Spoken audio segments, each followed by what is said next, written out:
in, everybody. Come on in. Hello, everybody. Come on in. Let me know where you are in the world as you come in. Let's see. Hey, Cephas, how are you? Hey, Peter, how's it going? Dan, I was just kind of messing around. Just that's not anything in particular. I'm just messing around. Let's see. Leon, how are you? Efron, how's it going? Keith, good to hear from you. Creative Trends, what school in South Carolina did you go to? Roger from St. Petersburg, Florida, welcome. Come on in. Today's lesson is going to be really fun. It's one of the most impactful lessons that I've encountered in my own personal playing, and I'm excited about sharing it with you. Hey, Noriko, how are you? Come on in, come on in. Let me know where you are in the world. Lucas, how's it going? Demario in Jamaica, wonderful.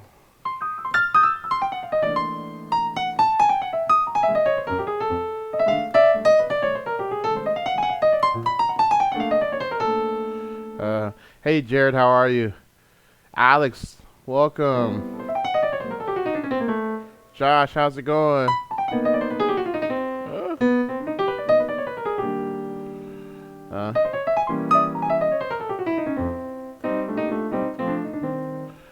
Hey, Tute from Argentina. Wow. All right. Hey, Boston, how are you? Come on in, come on in. We're going to get started in about 90 seconds.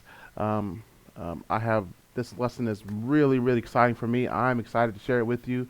This idea has completely changed my playing, and so and tell everybody. Everybody needs to hear this. This is if you're looking to completely change your sound, refresh your sound, this is going to be the lesson for you. So I'll give everybody about a few more moments to come in, and then we'll get started.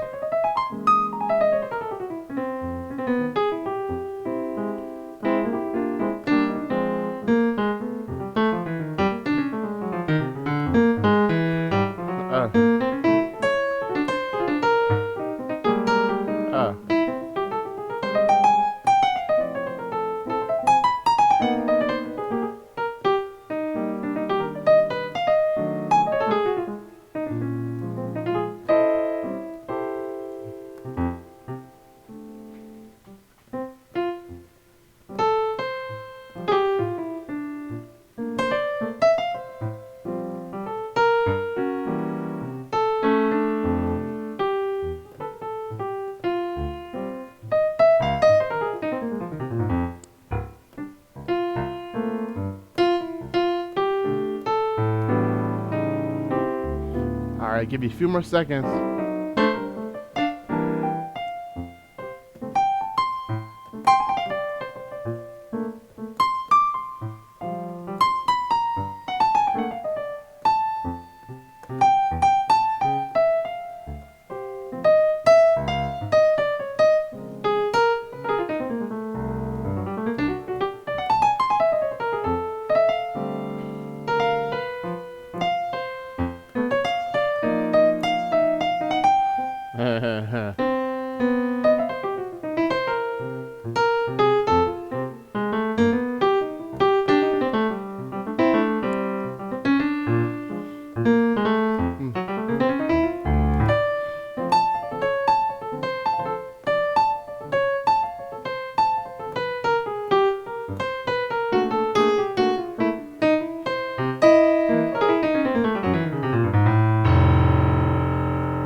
All right.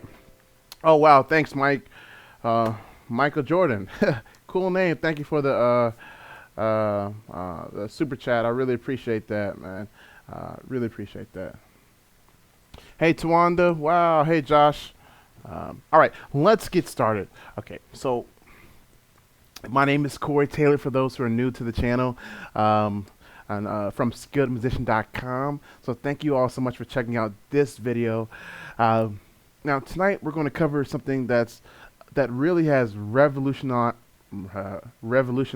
my playing, and it's something that works if you're advanced or a beginner. And so tonight what I'm going to do is I'm going to start really simple, and then I'm going to work to kind of some advanced applications of this idea. And so if you're advanced, stick with me because this idea still applies to you. Matter of fact, I really started making use of it in the past 5, 6 years, right? Okay. All right. So a couple announcements really quickly. Tonight at 11:30, we're so excited. We have our new website ready to go. And so we're going to be switching our old website out with our new website. So we're going to be shutting down the old website and uploading the new website. And the new website will go live on Friday at 1 p.m. Eastern Standard Time. So if you've purchased any, some products from us like that you can download, go ahead and download those now because there's going to be a period where you're not going to have access to our site. For those who are in courses or have some products that are ongoing, like our practice tracks and these things, our 7 upper structures, our 15 minor chords, you'll be getting a link. We'll be emailing you a link out between now and Friday on how to access your products. But yeah, we're so excited, and we have some surprises on the website. So I don't want to give everything away. I want you to see it, so definitely go check out the website. Okay, enough of that. Let's get started. All right. Completely change your sound with this one idea. What is the one idea? Well, it's inversions. Inversions. A simple idea, but when you start really digging into it, you really can come up with some amazing things. All right. Now, first off, what is an inversion? For you all who've been around with me for a while, I'm always thinking in terms of food. So if we take a burger, a plain burger, so you have bread, meat, bread, right? So if you invert that, now you get meat, bread, bread. Follow what I'm doing? If you invert it again, you get bread, bread, meat. Then invert it again, you get bread, meat, bread. So if we take a basic C major chord and we invert it, here's C major in first inversion, C major second inversion, right? So this is really simple. Most of you all already understand this, but if you don't, if this is something new to you, then I would spend some time going through all of my chords and just kind of practicing and inverting them.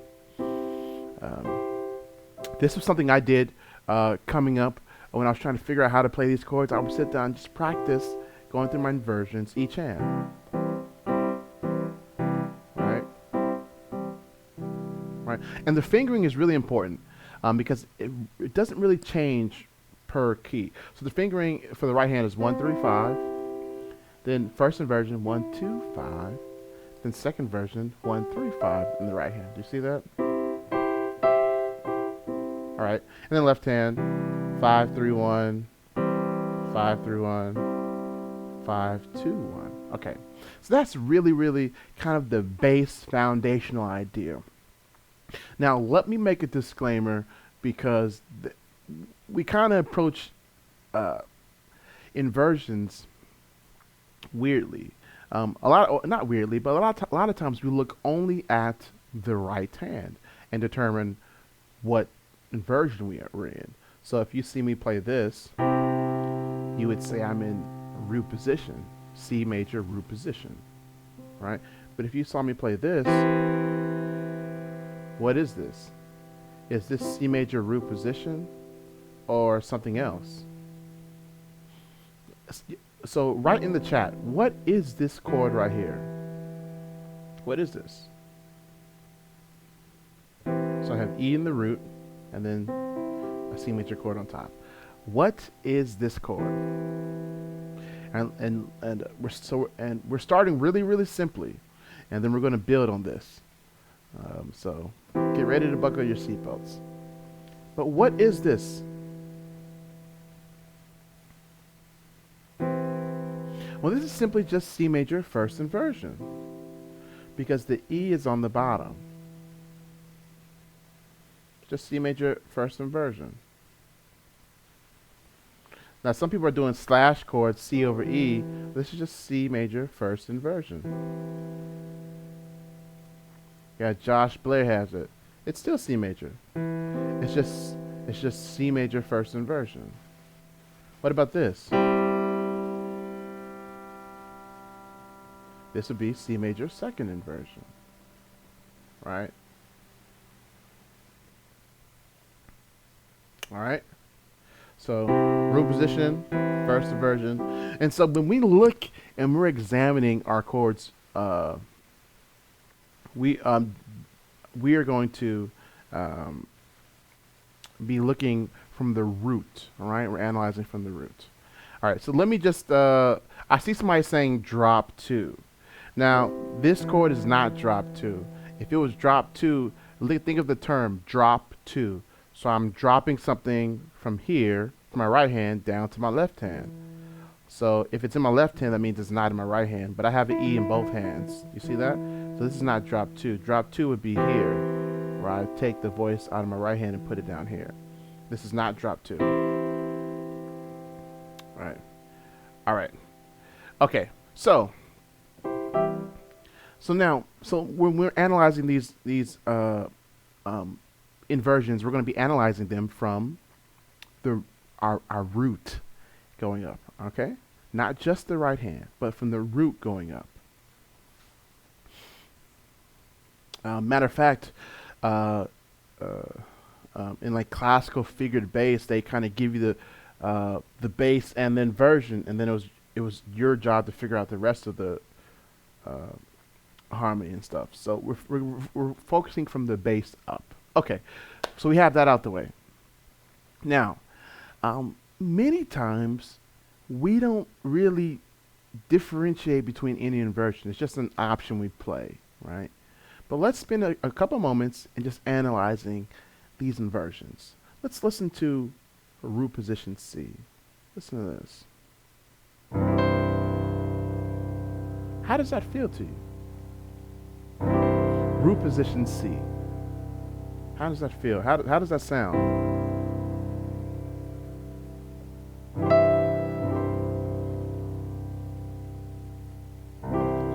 Root position C.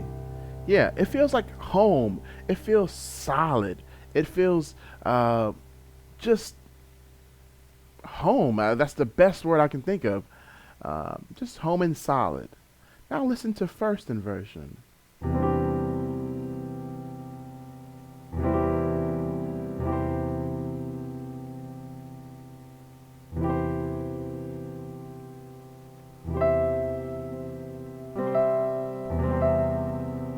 Right? So, now first inversion does not feel full. It feels like, it still feels like home, but it feels like we haven't fully arrived there yet. It feels stable, but not fully resolved. Right?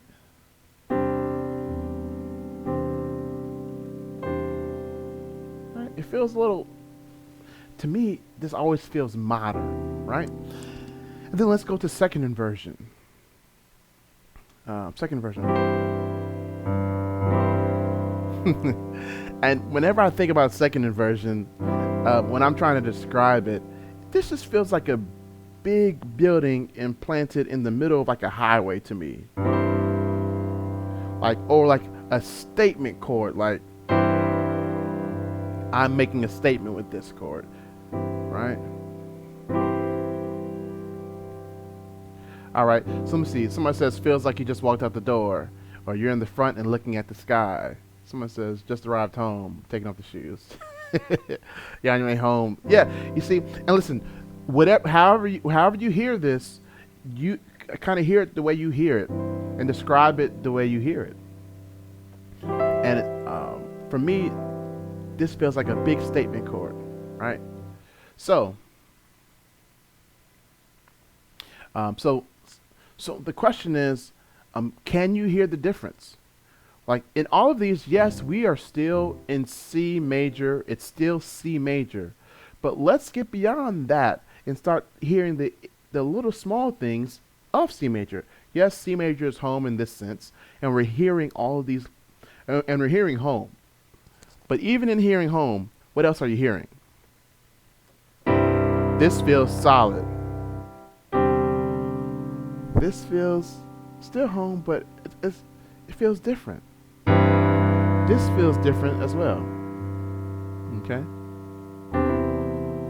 So they each feel different. And so what we can do is we can use this idea to our advantage. Okay. So let's just take something simple. Let's take, I don't know, I'm going to make up a chord progression right now. Let's go C to F to G and then back to C. How about that? All right, I think that'll work. And I did add a ninth on that first inversion. It just kind of, it feels like it should be there, or I kind of want to add more to the chords for sure. Okay, so let's try our chord progression. Here it is. So it's C, F, G, and then C. Now, so many of us would stop there. We're playing the progression.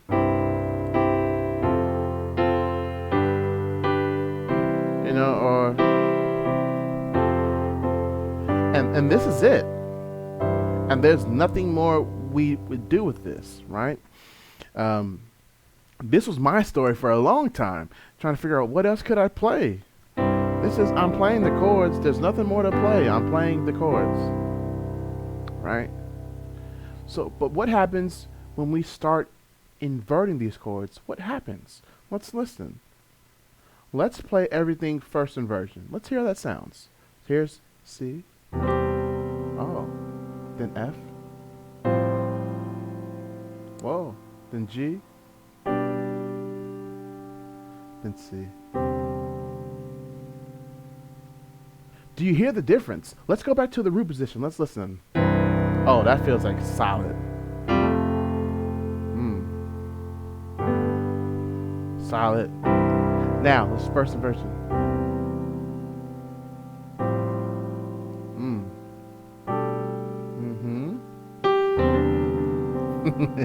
All right, let's do second inversion for all of these chords. So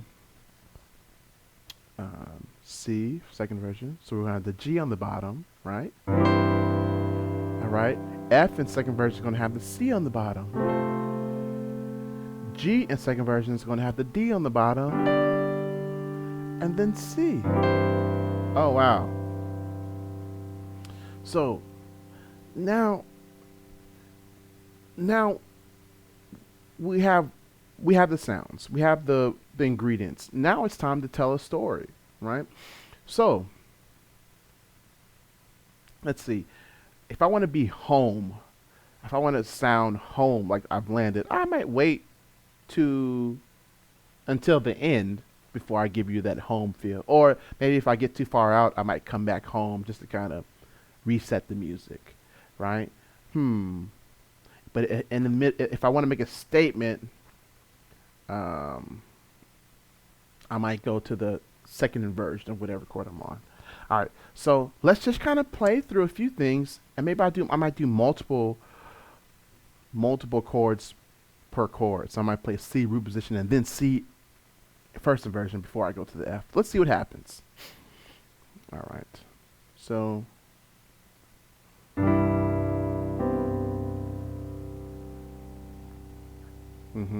So let's see, let's add time. So maybe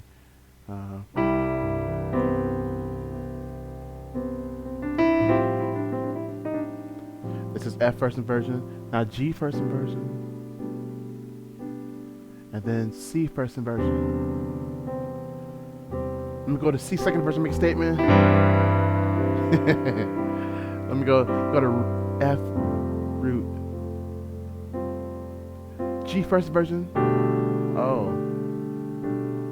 And C root. Back home. Let's go to C first inversion. F root, first inversion. G.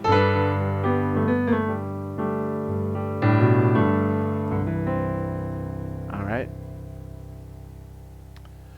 So, do you see how we've just taken just 3 chords really in a 4-chord pattern and just really gone uh, back and forth, and told a story, and it doesn't all sound the same, right? It doesn't all sound the same. Now this works with a bass player or not. Now if you have a bass player, then it's important to communicate when you if you want to convey like first inversion, then you need to tell the bass player, hey, however you communicate it. And if you're by yourself, then it makes it easy, right? So let's try this again. Now I see some people wanting to add stuff to this, add other chords, and there are plenty of chords we can add. But my goal with this, we're going to get advanced in a moment. We're going to get really advanced, and really a little more complex. But my goal is that I want you to see that in just simple, just something very simple, we can tell a story and add and just completely change our sound. Because some of us are just stuck always playing, and this is it, right?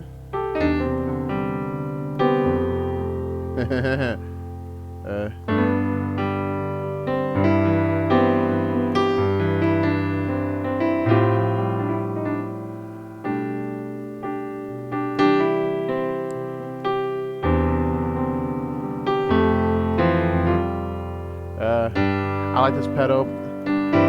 Just C second inversion, stay there. F first inversion.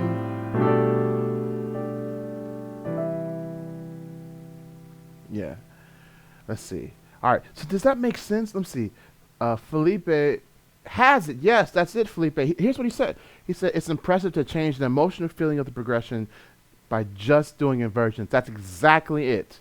That's exactly it. We're changing what's happening emotionally just by doing inversions. And it sounds different. Even though they're the same chords, it sounds different. It doesn't sound like home all the time, even though we're playing C major. It doesn't sound like F all the time. Do you understand what I'm saying?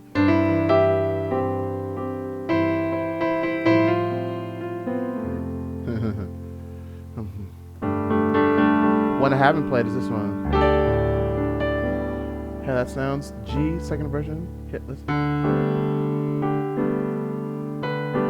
That's a different sound.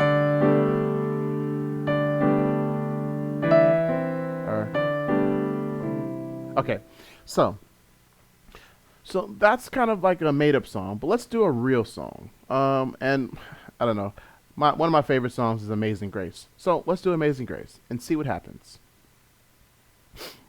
And we're just gonna kind of stick with the basic chords. I'm not gonna go kind of out there yet. All right, so let's see what happens. "Amazing Grace," and I'll stay in the key of C. All right, so everybody knows,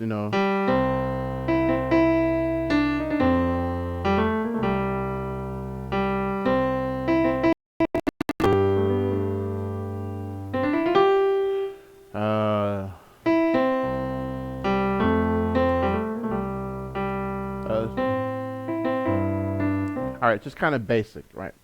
Okay, so let's try it.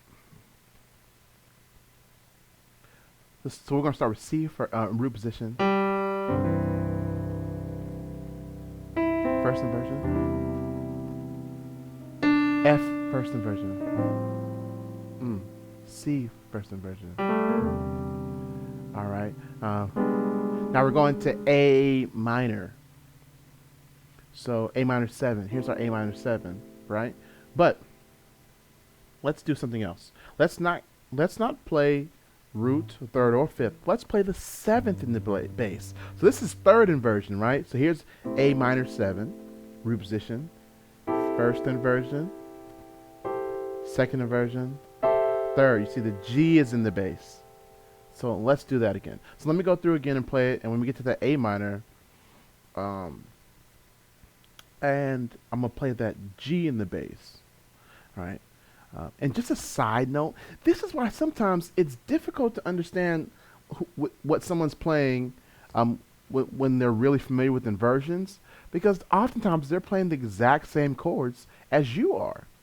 But they're just simply doing inversions. Who would have ever thought playing A minor with the G in the root? And if you were trying to figure that out, you'd be thinking, oh, is that a G sus 13? Is that a is it a G? And you're totally missing the idea, right? So it's important to have these inversions under your belt. All right, so let's try it again. First version, first inversion, first inversion. I play it passing. Now here's my A minor over G. Oh wow. Now here's my D7. I'm gonna do it first inversion. D9 actually.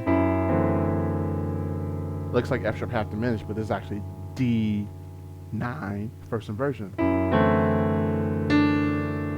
Now I'm going to go to root position G and give some stability to it. All right. But let's try something else. Let's go back to our A minor, where we had the G in the root. I mean in the bass. D7 first inversion, D9 first inversion. Let's go G7 third inversion, which means the F's in the bass. And now C first inversion. All right, now bonus points. Here's a question. Why did I do that? Why did I make that G7 third inversion? Can anyone answer that one? That one is for bonus points. All right. And while you're answering, I'll read some of the comments. But let me know, why did I choose that G7 with the F in the root? So third inversion G7. All right. All right. Thanks, Danny.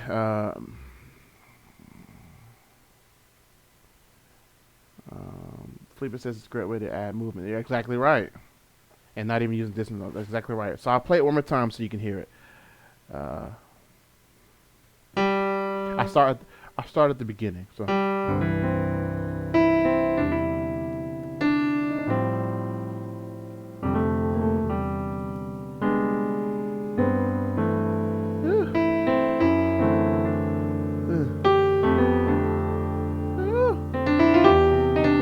Oh my.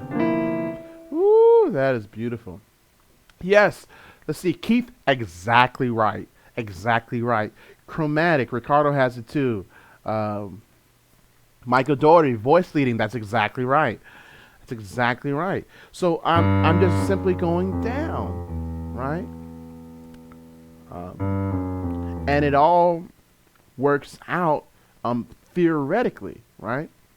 And so now, when I master these inversion ideas, I can now start mixing ideas and saying, I want to go to this inversion because it creates a nice voice leading, and not just because this is the only version of the chord I know.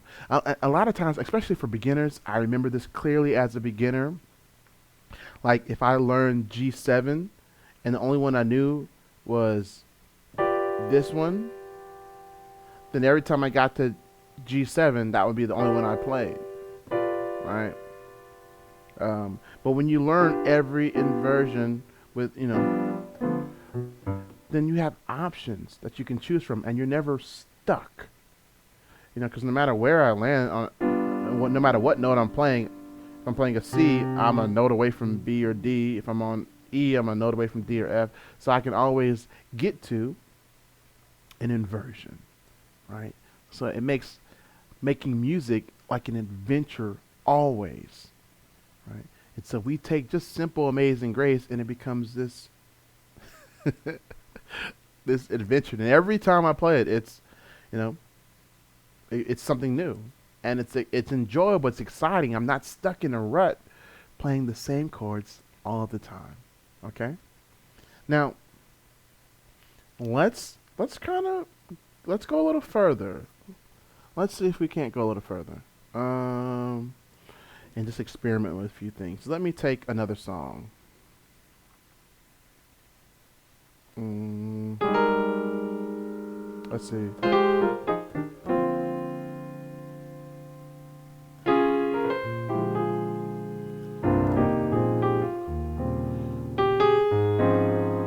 Okay, there's a song. There's a gospel song that goes, "I love you, Jesus," and I'll write the chords on the vamp. I want to focus on the vamp. This is something for gospel musicians. It's something very common. A very common song. It's in the key of A flat, so I'll write that up here. And we're on the vamp, so it goes from D flat, then it goes to F minor, then I'll write this as E flat first inversion, or I'll write it as a slash chord so you can just see this E flat over G, but it's E flat first inversion, and then oh my, and then A flat 13 sus to A flat 7, or just basically a 2-5-1 to D flat. Okay. Okay. So now, so song.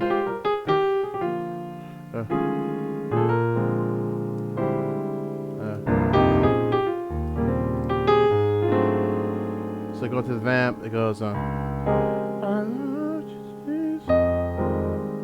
So that's F minor. Then there's a E flat, A flat 13. Back to D flat.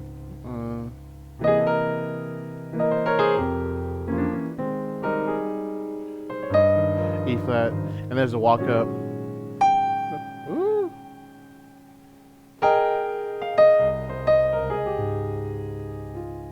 Okay, so that's kind of the song. So, let's focus in on that F minor. Let's focus there and see what happens. Okay, so here we go. So here's the F minor, and let's see, how will we voice this F minor? This is interesting.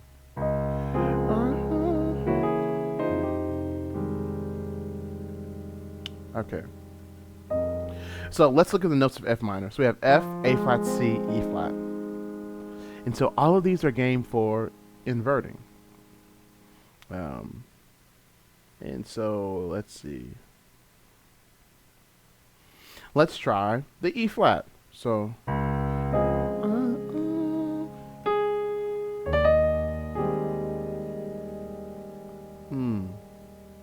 did you hear that?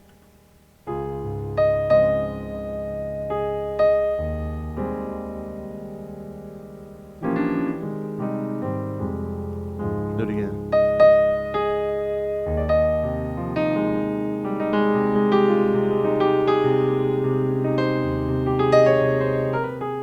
Do it again.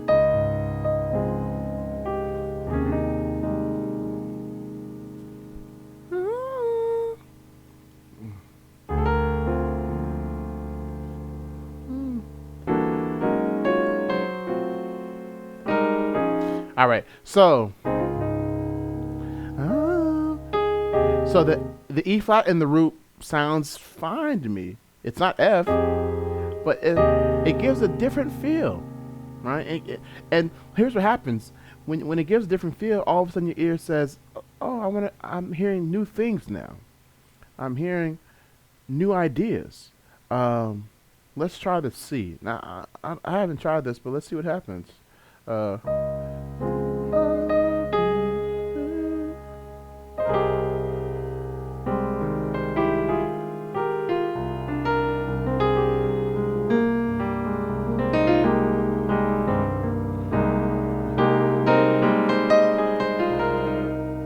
Right? Okay. And some are nicer, some are cool, some are not. Let's change our F minor chord. Let's, instead of just making an F minor 7, let's add some extensions. And if you've been following me, you've seen some of my videos where I talk about extensions, where we we add other flavors to the chord, other notes outside of the bass notes. I mean, the core notes, if you would say, like a hamburger. We add more notes. Let me get my Software, back up. Okay, sorry about that. All right, so let me just wait a second.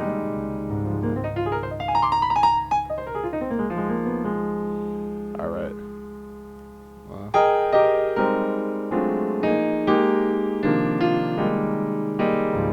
All right, so let me answer some questions, and then we'll kind of take this up another notch. Okay, so let's see.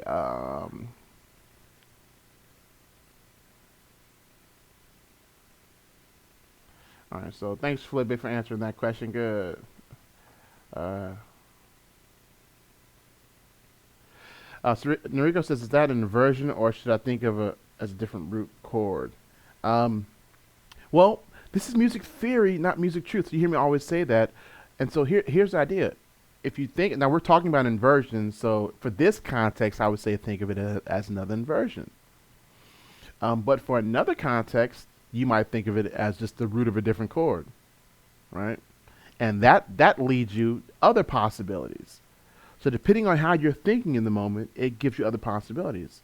So this is not either a yes or no, but a both and. Okay, so let's take our F minor chord here and let's add some extensions. Let's see. Let's have some fun. Let's do that. That's so fun.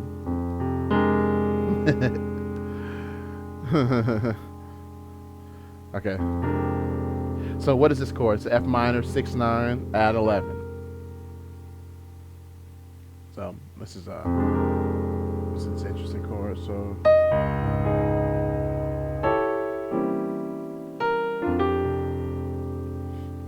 okay, that's fun. So now let's try something. Let's put the sixth in the bass in our root. So our chord in this case. So F minor 6/9 add 11. So we're going to put the D in the root. Yeah. And hear how that sounds. All right. So here we go. So here's my D flat.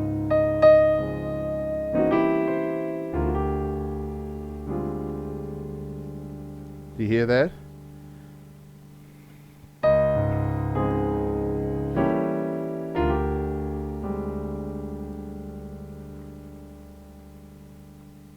What do you think?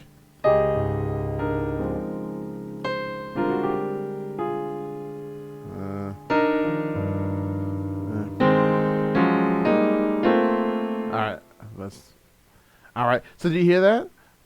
I have D in the root. I'm in the key of A flat. D is outside of the key, but in the context of this chord, it still works. And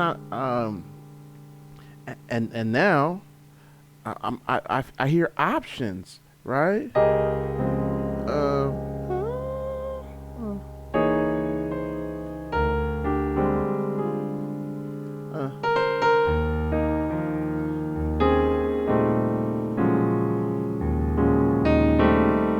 Oh, what did I do there? Wait a second. So yeah, did you see what I just did? I did D flat, D, E flat, and then I just pedal toned on E flat. Let me change the view so you can see my see when I'm playing something. All right, so I went D flat, D, E flat. Some of you all were hearing that already, and then, but I kept it there because the next chords all have E flats in them. So I kept the pedal tone. So let's try it again.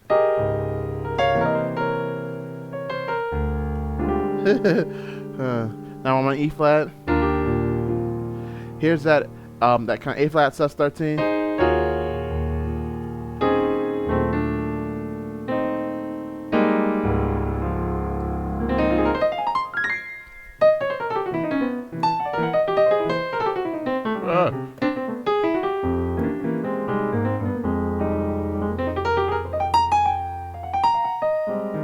Okay. Let's try again. Let's see. So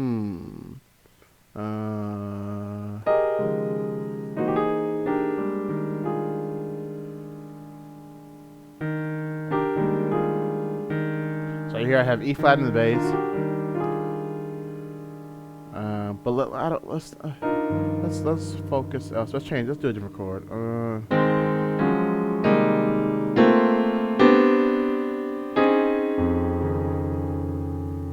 Okay, here we go. The D flat. Let's make the D flat first inversion. Right. So I have F in the root, in the bass. Excuse me. On the bottom. I have D flat first inversion, and now I know I'm going to F minor. So let's say I play a passing chord, E diminish. So let's see. E diminish. Now I can go to F minor, and I'm gonna continue on down to E flat. Do you hear that? So.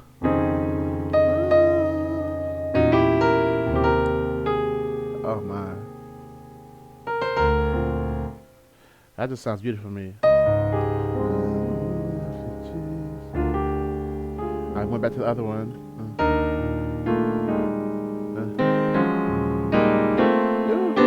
Here's the D flat first inversion, F third inversion, F minor third inversion with the E flat. Okay, and so we're getting kind of really complex.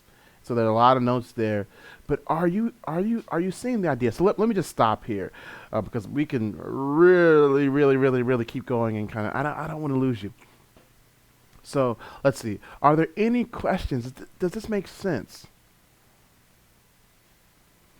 So I see some questions.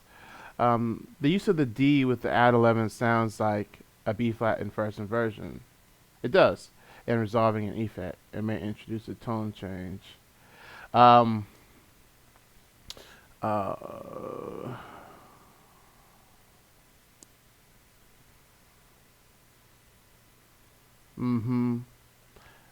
Let's see. It says, can it be confusing if you don't reinforce the A flat?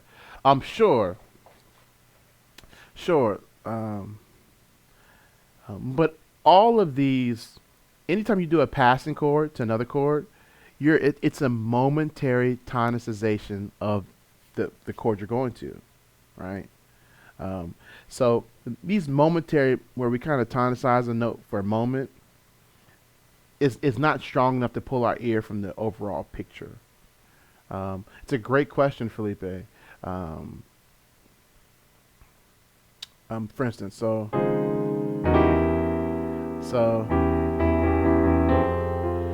I'm kind of tonicizing F minor here, right? Have my leading tone E, right? But it doesn't take us away from A flat, even though we're tonicizing. We're going C to F minor, right? C to F minor. That's not in the key of A flat, but it doesn't take us away from A flat. Because we're still, now one thing that helps is our melody still stays in the key. Now if we came out of the key with our melody, then it would kind of give us pause, and so we have to be careful. So you have to be careful how you treat it, but it's not enough, that momentary tonicization to pull you completely out of the key. But keep your melody in the key. Let's try that. Now if I let's see, so let's take my melody out the key. So let's see, right there.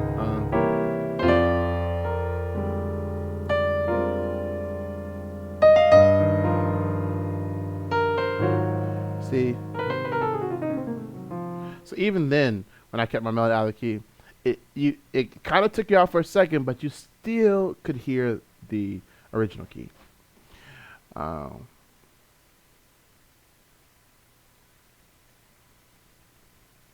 right. Let's see.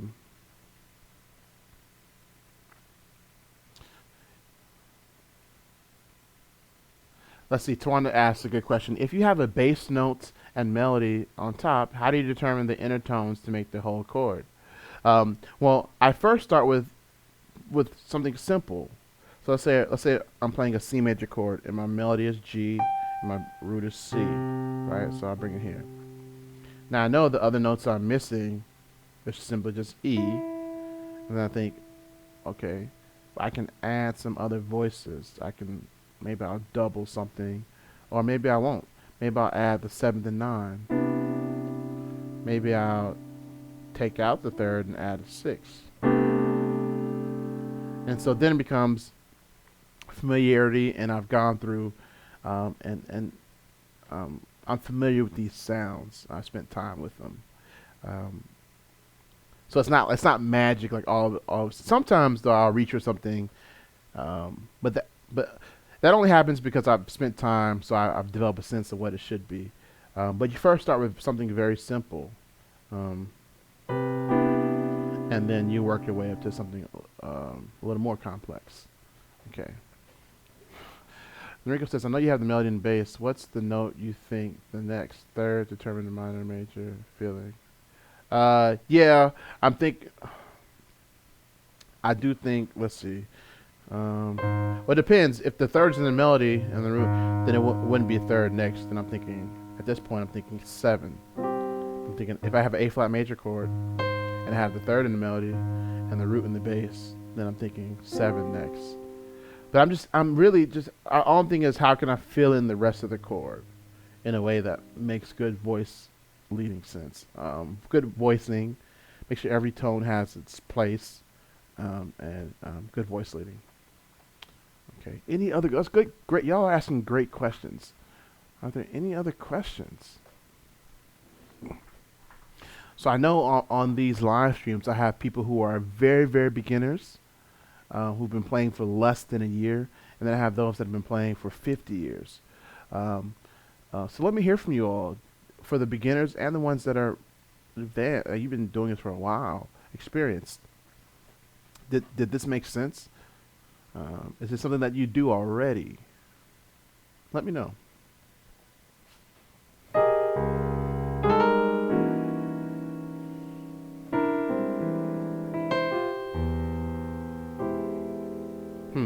Let's see. And Felipe, I'm just gonna mess around with this. See if I, let's see. For my F minor, let's do an F minor with a major seven. Let's really get out of the key. Let's maybe make it and add a nine. So, let's see what happens.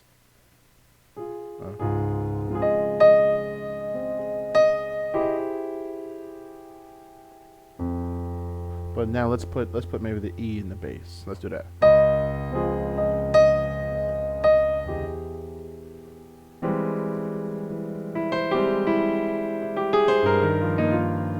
Or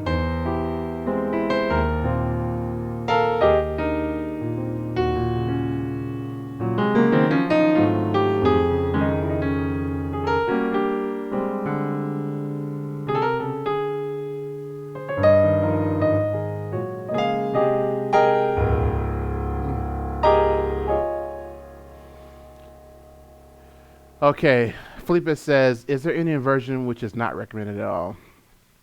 No. All inversions are fair game.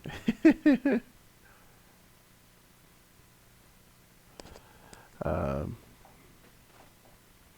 all are fair game. Noriko says, these harmonizations sound gospel to me, but also I hear from jazz a lot. Which one came first?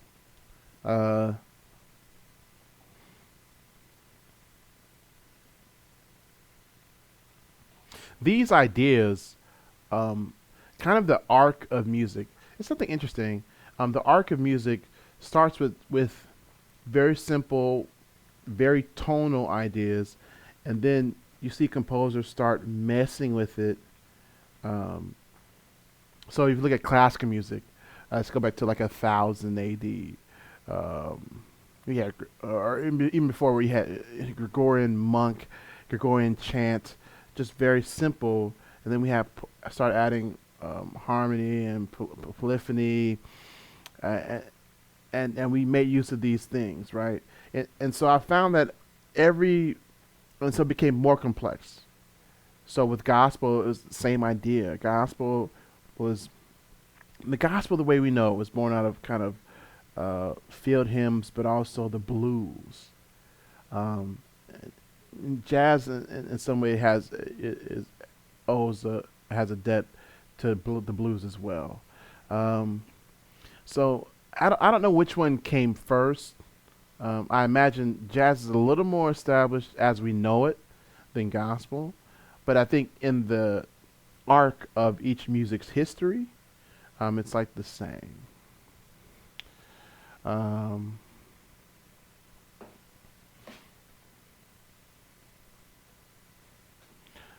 all right. Okay. Are there any other questions? Are there any other questions? All right. So if there are no other questions, I'll give you maybe 30 more seconds. Um, and then, uh, and while you're writing your questions, I'll just reiterate the announcements for those that came on late. If you came on late, you got to go back to the beginning and watch this. I know we're approaching an hour, but I promise you, this will be well worth it for you. This has been this idea is one that's radically changed my playing, and I think it can do the same for you. I don't think I know it can do the same for you. Um, so let me make the announcement. So tonight at 11:30, just a reminder, we are shutting down the old website and uploading the new website. And so the new website will be live on Friday at 1 o'clock p.m. Eastern Standard Time. That's New York time. Um, and on the website, we have some pretty cool things for you. Um, and then we'll be releasing some new ideas. I was going to release them all to you at one time, and I might have shared with a few of you all that I was going to release them all at the same time, but I decided to wait and kind of. So I'm not going to tell you the surprises, but we're going to be releasing them out at, periodically, and they uh, are tremendous. All right. So, are there any other questions? Thank you all for being on tonight. Really appreciate it, and I hope you found this teaching helpful. Share it, let everyone know, um, and so going forward, just remember to master one idea. So if you're a beginner, like, Corey, this is a lot. Uh, what should I do? Well, just start with inversions and just master inversions, and then start applying them to songs, and then start doing some of the advanced thinking we were doing. All right. Well, thank you all so much. I really appreciate you all being on. Share this video. Share it on your Facebook, all your social media stuff. Let everyone know. Because I think this is one that I know for me has really helped me, and I want to make sure people are have this, because I know I was stuck for a long time not understanding that this could literally change my playing, and it's a simple idea that I just dismissed. All right. So on Friday at 1 p.m., we're going live. Oh, let me be clear. When I say going live on the website, I don't mean I'm meaning our website is going to be up. Our website is going to be available for you to access on Friday at 1 p.m. Right? So we're taking down our old website tonight at 11:30, and we're putting up the new one on Friday at 1. Now, if you go to our website, in between there, you'll see like a coming soon page. All right. Thank you all so much. And so I think that's it. All right. Thank you all again. And I hope to see you next week. I have a really fun lesson as well for next week. All right. So until then, be blessed and happy practicing.